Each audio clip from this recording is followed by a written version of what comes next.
and welcome to my channel. I'm Jacques, Mr. Pink Ink, and it's a new year and we have new books to read. But in order to do that, we first have to say goodbye to the books that I read last month. So this is my December wrap-up.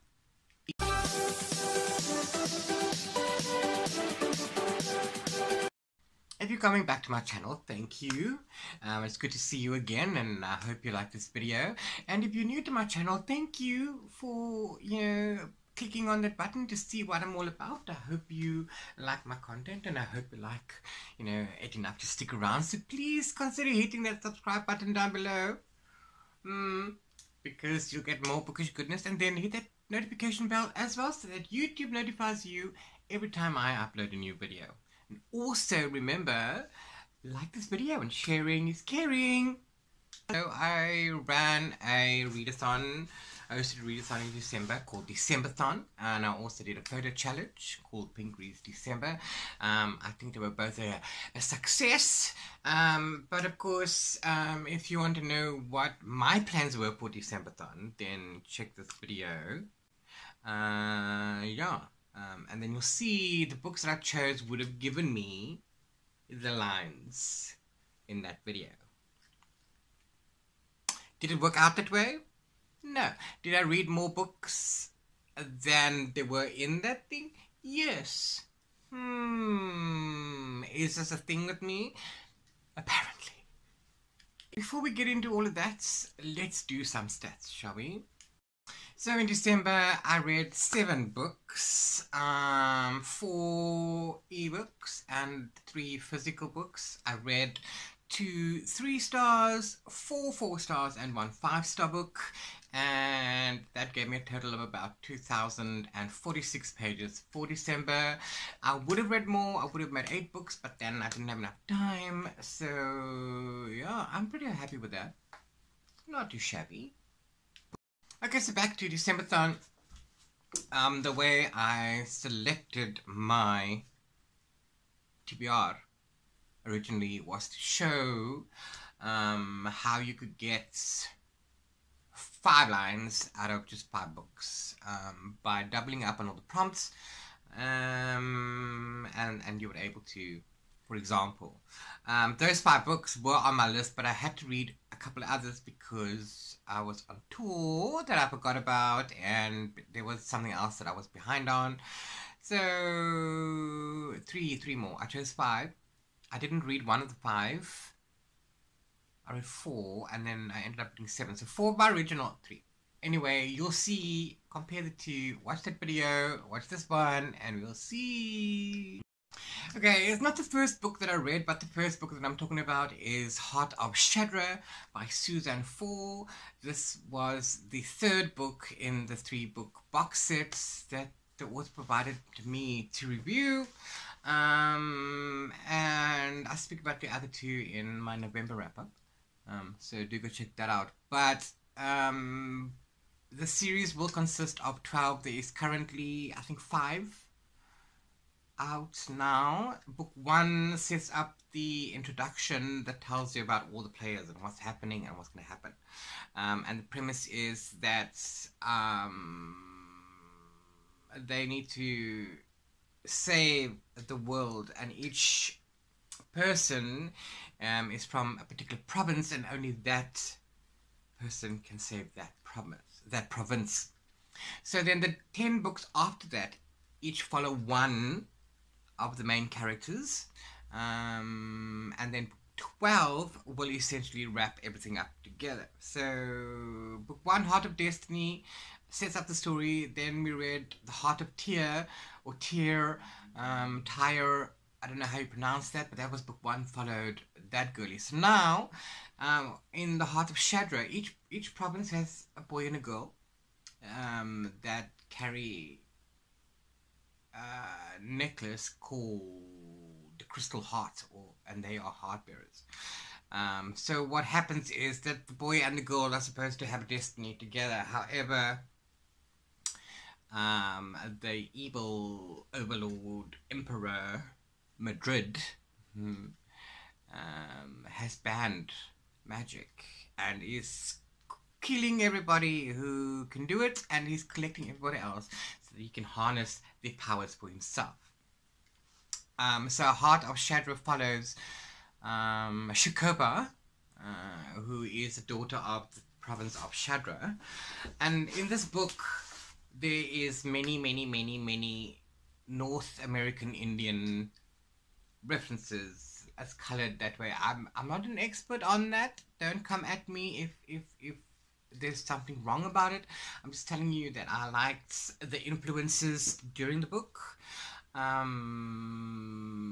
Because after reading The Heart of Tear, I was afraid that all of the characters are going to be sort of generic, meaning that, well, this is the main character is going to be this way, so all of the girls are going to be the same way and all of the boys are going to be the same way.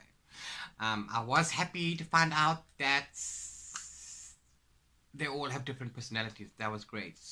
So where the girls in the story become saviors for their people, the boys, the counterparts, are then taken by the emperor and made evil into his army, made brainwashed and blah blah blah blah. So when the girlies go to wherever they're going, without being spoilery, there's a barrier that where the time works differently. It's a magical barrier, so they can only get there through the help of something, and they can only get back through the help of something. So time opposite this barrier runs differently to this side of the barrier. So where she was only there for a year, her brother, it's been like 12 years or something, so he's now in his 20s, where she's still, you know, like 15, 16, 17. So yeah, so it follows the story of how she has to find a way with her compatriots to free her province from the tyrant evil Emperor Madrid. I did enjoy the story, gave it 3.5 out of 5, which was the last story, last of the 3 books in that box set.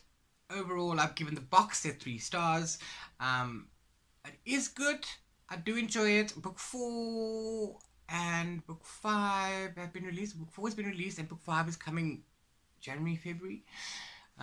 So yeah, I do look forward to more. The cover designs are incredible. I do hope they continue along the same lines, the same artist, because they are just beautiful. And this Heart of Shadow was my favorite. The first review tour I was on was with Indie Blog Hop. That was early, that was the 3rd of December. And that was for Death Donor by Matt Ward. It's a sci-fi thriller. Yeah, so it follows the story of Samantha Jones. She's a veteran of the Special Forces, and she currently works as, you know, in the top security for a big mogul in the world. Big mogul. So life can be extended in this world. Death is a thing of the past, but this is only for people who are privileged and have money and can afford to pay for these things. So she works for the guy who works for the guy who works for the guy. And it's quite interesting, but and she's also trying to maintain her own family with a husband and a daughter. Her daughter is 11. And one day when neither Samantha nor her husband are able to, you know, correspond and collate and organize that they pick up the daughter, she gets taken. So when Samantha needs to investigate into what's going on, she finds that her daughter was sold for parts at one of what they call a donor center, where you could voluntarily give parts of yourself or your entire self for some money for you or your family. So she was sold for parts, and now Samantha is going on the hunt. She needs to find out what happened, and she needs to find someone to blame, and someone needs to pay, and she needs the answers. And what follows is, it's actually a very, very good story. It is a story about revenge, but it's also a story about, you know, taking on corruption from the inside. So in a position she has access to certain things, and she uses those. And it also shows that, you know, not all heroes need to wear a cape. I gave Death Donor 4 stars. And that was the first thing I've read from Matt Ward. I do hope to read more from him. And then on the 10th of December, is it the 10th? Yeah, I was part again for Indie Blog Up. A Misplaced Child by Heather Michelle. This cover didn't do much for me. I have to be honest with you. This cover really didn't do anything for me, and I went in to this book with some trepidation because the story follows Elodie Hopper. She is about 12. And she is an entity that lives in 2 worlds. She lives in our world, and she lives in a fantasy world called Eris, and she is the princess of Eris, and they've been put under spell. All the children of prominent families in Eris have been put under spell by an evil wizard, where the children are taken away to our world, and they are under spell. In our world, she ages normally, and in the other world, she ages normally. Same thing. Although time does flow differently. Again, she could be in, like, the first time when we read the book, she's already disappeared once, or, well, for a long time. What happened?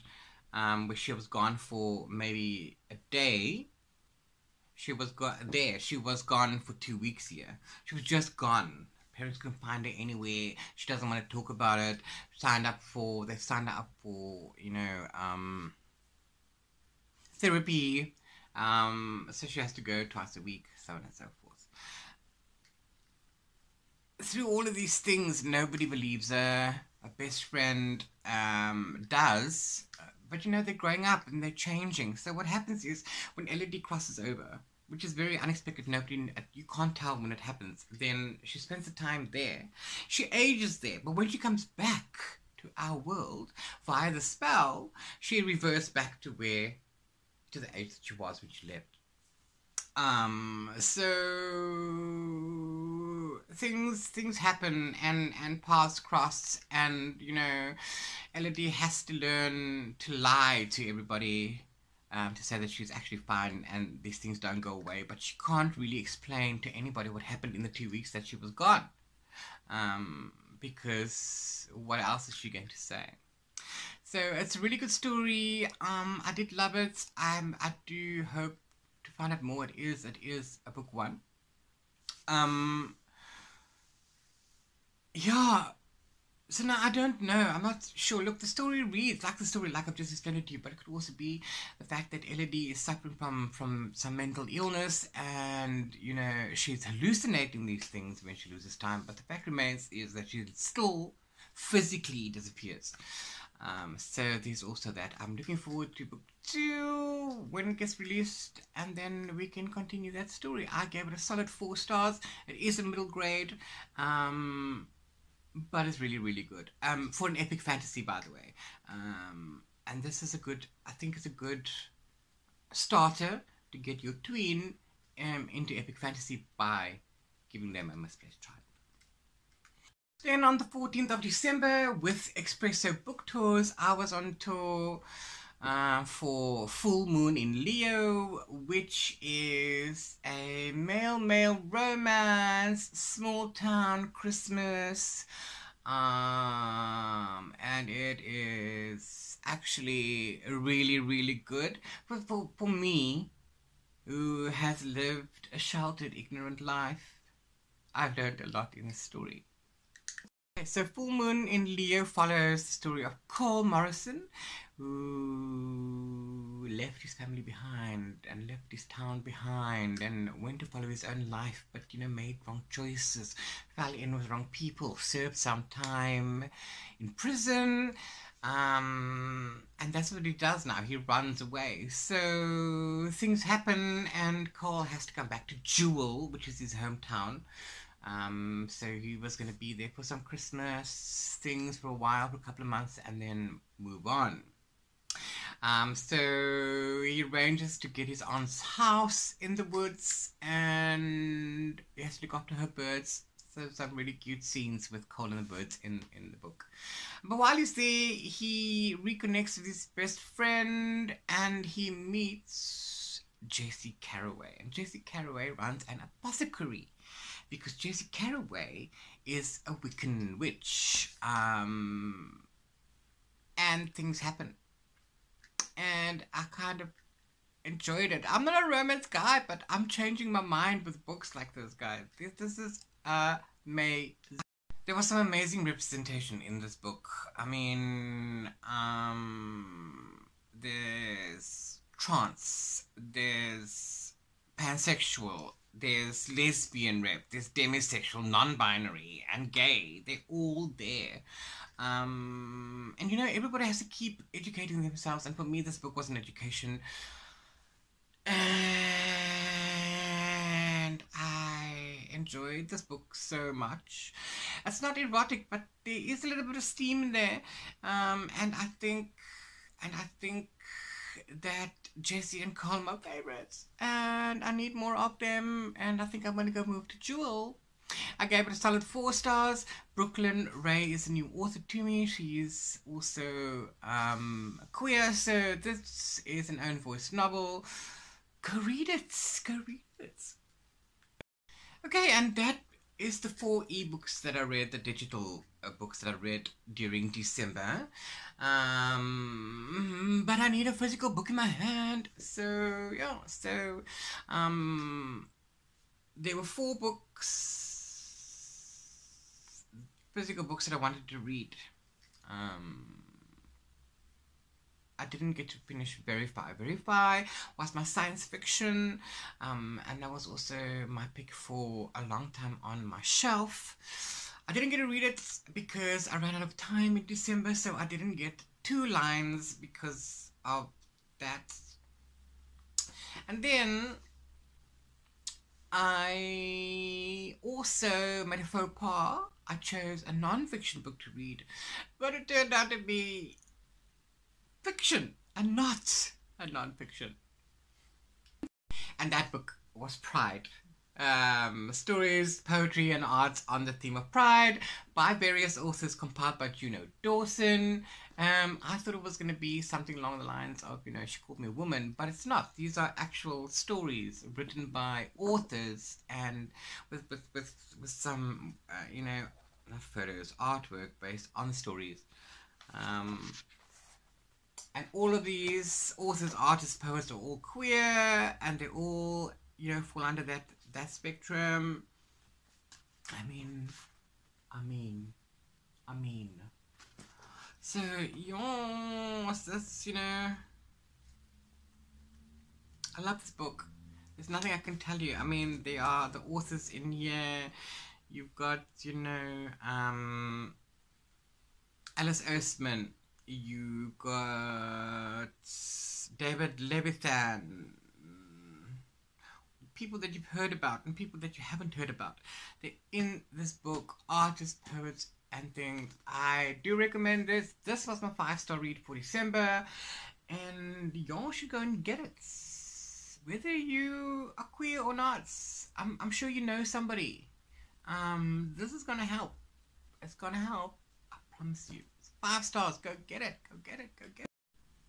Yeah, and then of course I'm always a little late to the party.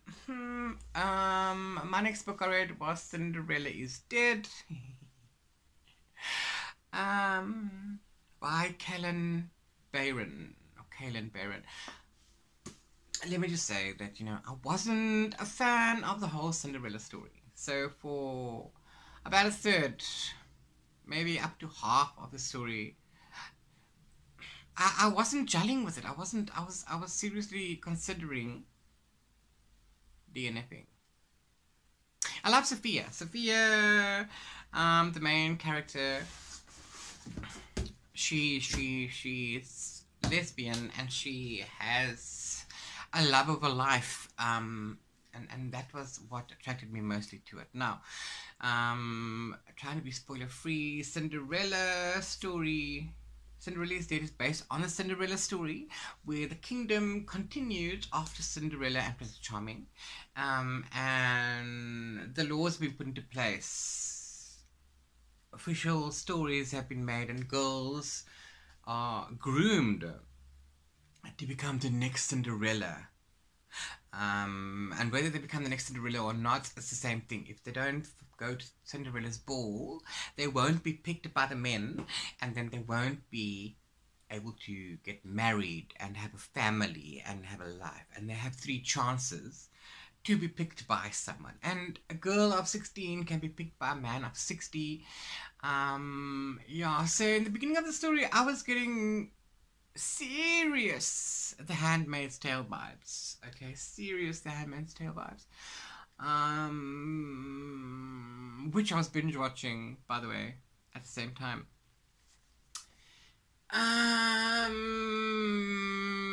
Yeah, but luckily, about halfway through, things happened. The story opened up a bit. And then some connections were made that were seemed to stretch in the beginning. So then the story opened up and things made sense, and then I became more of a fan of the Cinderella story. I can see how it became all-encompassing and so on and so forth. So I did enjoy the story after that. But because of that, I ended up giving Cinderella is Dead only 3 stars. The writing is enchanting. The story is original, but I didn't enjoy it for the first half, and that is how I base my reviews on. So yes, it's still a good story. I still did enjoy it. I do look forward to reading more from Kaylin Barron. But yeah, 3 stars isn't bad. And the final book in this video is my pick of the month, which is what I always do last. And my pick of the month is a middle grade book, A Kind of Spark by Al McNichol. I absolutely love the colors on here. A Kind of Spark follows Addie, short for Adeline.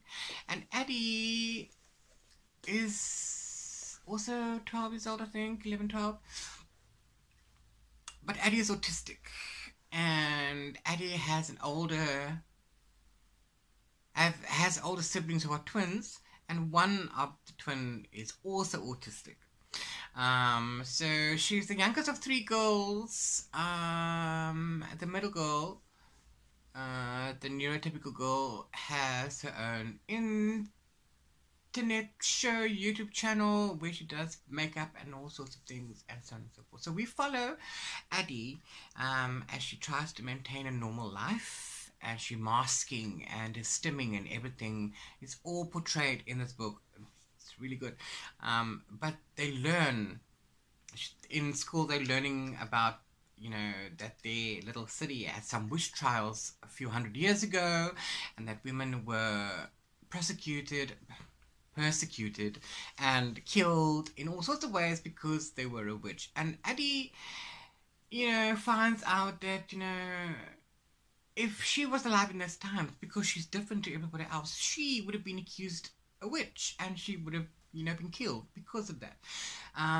So Addie makes it a personal mission to find out more about it, and also to get some recognition for these women who are unjustly accused and you know, murdered. So she goes on to request counsel and so on and so forth, and you know, in the meantime learns a lot about herself and her family, and we learn about Addie. And I gave it 4 stars because it's middle grade, but I gave it 4 stars, and I really enjoyed this book, and I think this book is relevant. I think this book is absolutely needed. I think more books need to be written like this, because I have an autistic nephew, and I can see how the people react. And if you know, not in that environment, people are just gross. So yes, I highly highly recommend you to read it. I don't care what your age is. This may be a middle grade book, but you need to read it. It's fantastic. The representation in here is phenomenal. It's another own voice novel. The author is neurodivergent and the artist is suffering from ADHD. So, you know, everybody gets some recognition. Everybody gets a little bit more, or becomes a little bit more aware of things. These books are needed. I wish I could do my entire schooling education all over again from now. I mean, the resources and the information that's available to me would be astounding. This is why I say I've lived a very sheltered life, because we never had half the things that are around today, and the prejudices. Oh my God, don't even let me get started. Go get this book. Go get it now. Oh, and that's that from me. So in the end of my whole December-thon, if I had the time to finish reading Verify by xoxo, I would have made my 5 lines. My non-fiction would have given me 2, and Verify would have given me the other 2. As it stands, or would have given me 2 lines, and the non-fiction would have given me 1. So that would have made 3 lines that I didn't get. I did get 2 lines in my own bingo. So yeah, so this is what my thing ended up looking like. And I do want to thank everybody who participated. It was such a blast reading with everybody. And we'll see what happens. Maybe I do it again. Maybe I don't. But I like a readathon, so maybe I will. We'll see. Yeah, and so that's it from me, from a very gloomy Cape Town in the middle of summer. Yeah, so if you've read any of these books, please comment down below. Let me know what you thought about it. I'd love to know. If I also want to know what you have been reading for December. What was the very last book you read in 2020? What's the first book you want to read in 2021? I finished Verify. That was the first book I started, and I finished the second book. I'm currently on my 3rd, so that's fine. And if you want to know, it's high fire. Bye. Oh, by the way, I was today years old when I found out that this is pronounced Owen Culper. I've been calling him Ian. Sorry. So yeah, so remember, we are still in the middle of a pandemic. COVID hasn't gone anywhere. It's very scary here by me, because, you know, we have our own strain, which is, you know, literally killing people quicker. My own dystopian life. I'm shit scared. But anyway, that's that, guys. Please, you know, wear your masks at all times. Carry sanitizer with you. Wash your hands for 20 seconds up onto the wrist. Wipe. And I'm not talking about the TikTok one. So yeah, wear your masks, stay safe, much love.